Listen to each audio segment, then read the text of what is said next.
જય માતાજી મિત્રો, પુષ્પાની રસોઈમાં તમારું સ્વાગત છે। આજે આપણે વેજીટેબલ સ્ટફ ઇડલી બનાવવાની છે। તેના માટે મેં અડધી વાટકી જેટલું દહીં લઈ લીધું છે। ઘરનું દહીં લીધું છે અને મીડિયમ ખાટું દહીં લેવાનું છે। બહુ વધારે પડતું ખાટું દહીં નથી લેવાનું। તે લઈ લીધું છે, અડધી વાટકી જેટલું લીધું છે અને હાથ વોશ કરી લઈશું। આપણે બધી પ્રોસેસ આપણે આજે હાથેથી જ કરવાની છે। એટલે સ્વાદ અનુસાર મીઠું લઈ લીધું છે, અડધી ચમચી જેટલી ખાંડ લઈ લીધી છે। ખાંડ આપણે આખા દાણાવાળી લેવાની છે, પાવડર નથી લેવાનો। દાણાથી આપણી ઇડલીમાં સરસ જારીઓ પડશે। આ રીતે હાથેથી મિક્સ કરી લેવાનું છે। આપણે ખાંડને પીગાળવાની નથી, ખાલી દહીંના મિશ્રણ સાથે તેને મિક્સ કરી લેવાની છે। હવે આપણે 20 જ મિનિટમાં ઇડલી બનાવવાની છે, એટલે આપણે નવસેકું ગરમ પાણી લઈશું। આંગળી અડાડીએ પણ ડજાવાય નહીં એટલું ગરમ પાણી લેવાનું છે। અડધો વાટકી આપણે દહીં લીધું છે, તો 1 કપ જેટલું આપણે પાણી લેવાનું છે। પાણીને સરસ દહીં સાથે મિશ્રણ કરી લેવાનું છે। બહુ વધારે પડતું ગરમ હશે તો તમારું દહીં ફાટી જશે, એટલે એકદમ મીડિયમ ગરમ રાખવાનું છે પાણી। હવે સરસ આપણો આથો આવી જાય તેના માટે એક આપણે બ્રેડની સ્લાઇસ લઈશું। આ રીત મેં શેર કરી છે, તમે એકવાર જરૂરથી ટ્રાય કરજો। જરા પણ આપણે ઇડલીમાં જાડી નથી રહેતી, સરસ જારીઓ પડે છે, અંદર દાણેદાર જારી પડે છે। એક બ્રેડ સ્લાઇસ લઈ લીધી છે અને હાથેથી જ આ રીતે મસળી લેવાની છે, એને મેશ કરી લેવાની છે।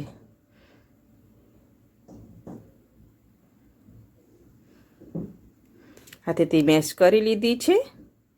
હવે આપણે સોજી લેવાનો છે।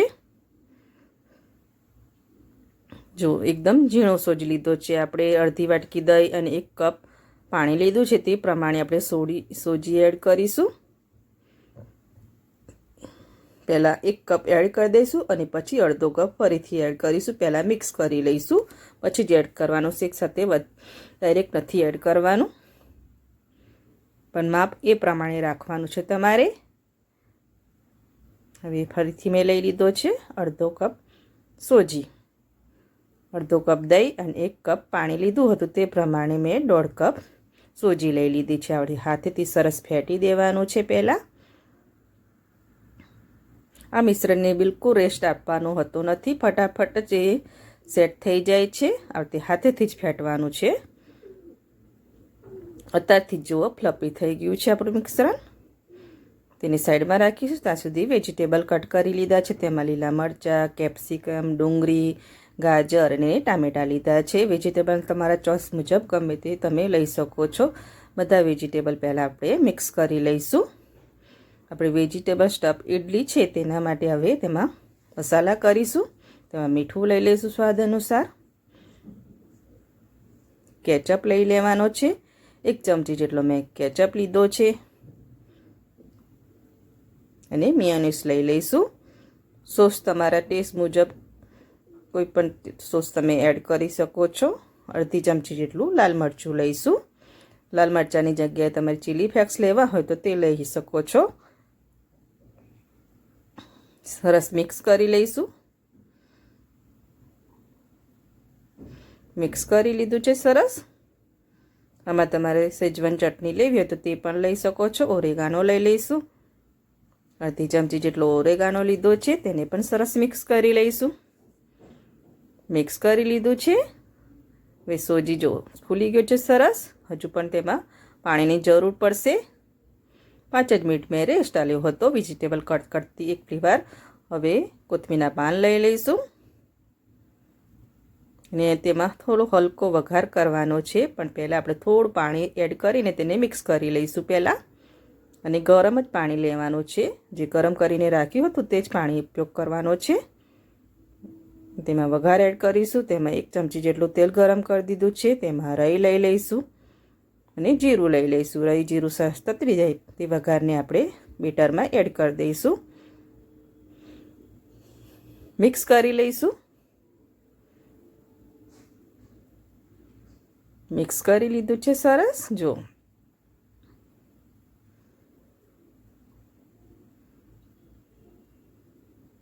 હવે ઈનો લઈ લઈશું। તમે બેકિંગ સોડા લેવો હોય તો તે પણ લઈ શકો છો, પણ એનાથી સરસ રિઝલ્ટ આવે છે। અને આપણે ઇન્સ્ટન્ટ બનાવી છે આ વેજીટેબલ સ્ટફ ઇડલી। થોડું પાણી લઈ લઈશું, 1 ચમચી જેટલું। હવે સરસ તેને ફેટી લઈશું એક જ ડાયરેક્શનમાં। બ્રેડ એડ કરવાથી એકદમ જારીઓ પડે છે અને સોફ્ટ બની જાય છે. જો એકદમ બેટર આપણું ફ્લફી થઈ ગયું છે. હવે ઇડલી મોલ્ડને મેં તેલથી ગ્રીસ કરી લીધા છે. હવે તેમાં બેટર લઈ લઈશું. હું બેટર તમને બતાવું કે કેટલું ફ્લફી બની ગયું છે આપણું બેટર. જો એકદમ ફર્મેન્ટ થઈ ગયું છે. હવે બેટરને લઈ લઈશું. બધા મોલ્ડમાં અડધા ચમચા જેટલું બેટર લઈ લઈશું.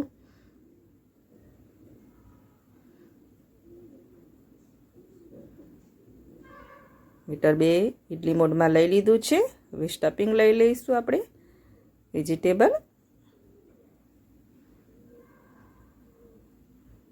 બધા મોલ્ડમાં આપણે સ્ટફિંગ લઈ લેવાનું છે. હવે તેના પર આ ફરીથી આપણે થોડું બેટર લઈ લઈશું, તેને કોટ કરી લઈશું વેજીટેબલને. આ રીતે થોડું થોડું બેટર મૂકીને સરસ કોટ કરી લેવાનું છે. કોટ કરી લીધું છે. હવે તેને સ્ટીમ કરવા માટે ઢોકળિયામાં મૂકી દઈશું, ઢાંકી દઈશું 5 જ મિનિટ માટે. 5 જ મિનિટમાં થઈ જાય છે. 5 મિનિટ થઈ ગઈ છે, ચેક કરી લઈશું. જો એકદમ ફૂલી ગઈ છે આપણી ઇડલી. આપણે ચપ્પુ એડ કરીને ચેક કરી લેવાની છે, થઈ ગયું છે. હવે તે મોલ્ડને બહાર લઈ લઈશું અને ઠંડા થવા દઈશું. પછી આપણે તેને બહાર કાઢીશું. ઠંડા થઈ ગયા છે અને મેં બહાર કાઢી દીધા છે અને સર્વ કરી લીધા છે. એકદમ સોફ્ટ બની ગયા છે, એકદમ જાળીદાર. જો તમને બતાવું, એકદમ સોફ્ટ છે. જો એકવાર બ્રેડ એડ કરીને તમે ટ્રાય કરજો, બહુ ટેસ્ટી બને છે. અને જો તમને મને આ વેજીટેબલ સ્ટફ ઇડલીની રેસીપી ગમતી હોય તો મારા વિડીયોને લાઇક કરજો, સબસ્ક્રાઈબ કરજો અને બેલ આઇકન જરૂરથી દબાવજો. ટેસ્ટી એવી વેજીટેબલ સ્ટફ ઇડલી.